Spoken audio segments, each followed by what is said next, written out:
Ma'am, good morning. Ngasigi card ki message haipetang yengminarase ko. Card se commenta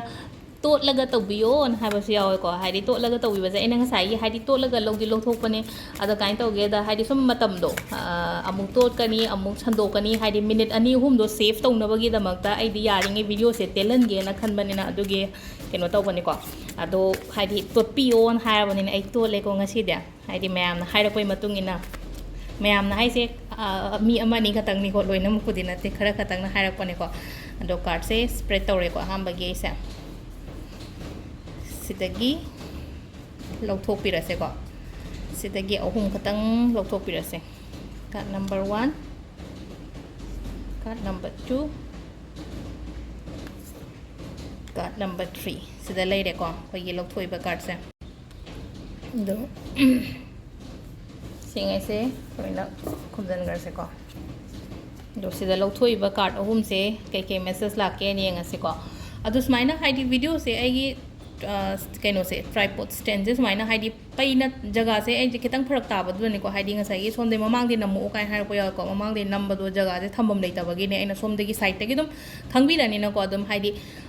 1 2 3 से दम अकोइना नुतिगी कनो तरोगा थंबीबा high तारे को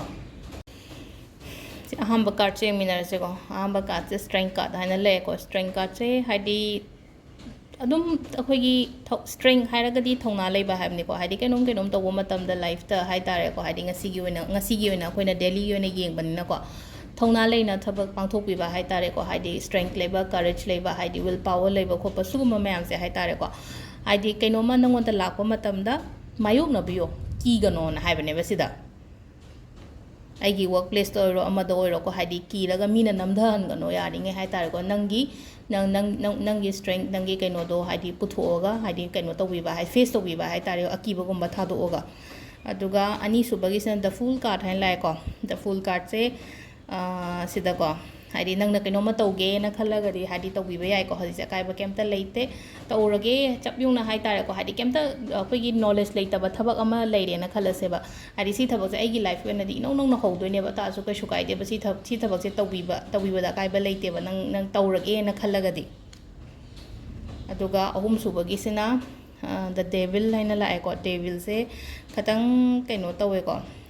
नेगेटिव कार्ड ओए को अदुना चेक्शन बियो चथोक पोथोक खतंग खरा चेक्शन बियो अदुगा अमना कई हाइगे high कांसेदा अखोगी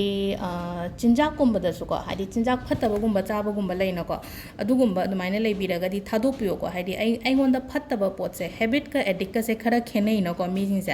Heidi नंगोंदा Heidi नंगना Heidi pot से आइना फत्ते दि खन चिंजाक हाइ तारे को अदुम चादी चानिंग हाइ तारे को अदुदुना थादोपिबा हाइ तारे को साइ कांसिदा अदो कार्ड की मैसेज सेना सिदा लेरे अफबा टाइमिंग से हाइपेतंग आई हाय को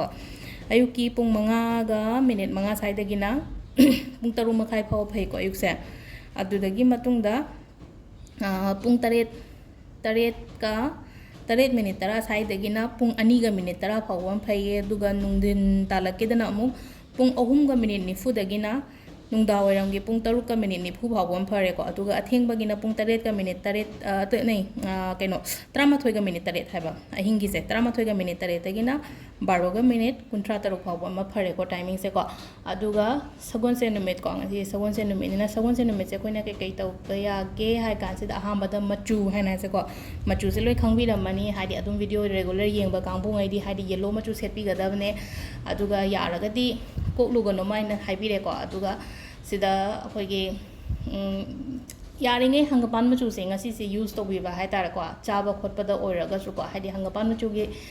चिंजाकुंबा लेना को हाइदी अथुंबदगसु लेरगा हाइदी येलो मचू चंग हाइदी कइनोगुंबा को हैरादगो ओइरगसु अखोगी अवाथबी से येलो मचू ओइना को हाइदी हैनोगुंबसु येलो मचू ओइ अदुमाइना हाइदी हंगपान मचू चंग पोट ngei सिजु चाबीबदा फैये को अदुगा लक्ष्मी पूजा गुंबा फजना तौबियो सगोन सेने लक्ष्मी इमोइनु कोई लक्ष्मी लाते हारपसु यावे को लक्ष्मी लात्रे के सुगाइदे अदुम युमदा आइना लालिबा केन ईश्वरदुदा हाइदी निबियो लन थुम निबो खोटपगी निमिट ओइबनिना को अदुगा अखोगी अतै पैसा पिथोकपिगनो को पैसा पिथोपसिदा मु हागने हाइदी मरु हुंदोकपा याबरा पोट लेबा याबरा हाइदी पैसा मिंगोंदा ꯃꯤꯉꯣꯟꯗ ꯍꯥꯏꯗꯤ ꯃꯤꯅ ꯄꯨꯒꯦ ꯈꯣꯠꯀꯦ ꯍꯥꯏꯔꯛꯄ ꯃꯇꯝꯗ ꯑꯗꯨꯝꯕ ꯄꯩꯁꯥꯗꯣ ꯄꯤꯒꯅꯨꯀꯣ ꯍꯥꯏꯗꯤ ꯄꯣꯠ ꯂꯩꯕ ꯈꯣꯠꯄꯗꯤ ꯑꯩꯈꯣꯏꯅ ꯁꯤꯖꯤꯟꯅꯕ ꯗꯔꯀꯥꯔ ꯂꯩꯕꯗꯗꯤ ꯀꯃꯥꯏꯅ ꯊꯤꯡꯒꯅꯤ ꯑꯗꯨꯅ ꯃꯤꯉꯣꯟꯗ ꯄꯤꯊꯣꯛꯄ ꯃꯇꯝꯗ ꯄꯤꯊꯣꯛꯄꯤꯗꯕ ꯑꯃ ꯑꯗꯣ ꯁꯤꯗ ꯂꯩꯔꯦ ꯉꯁꯤꯒꯤ ꯚꯤꯗꯤꯑꯣꯁꯦ ꯍꯌꯦꯡꯒꯤ ꯑꯃꯨꯛ ꯌꯦꯡꯃꯤꯟꯅꯔꯁꯦꯀꯣ ꯊꯦꯡꯛ ꯌꯨ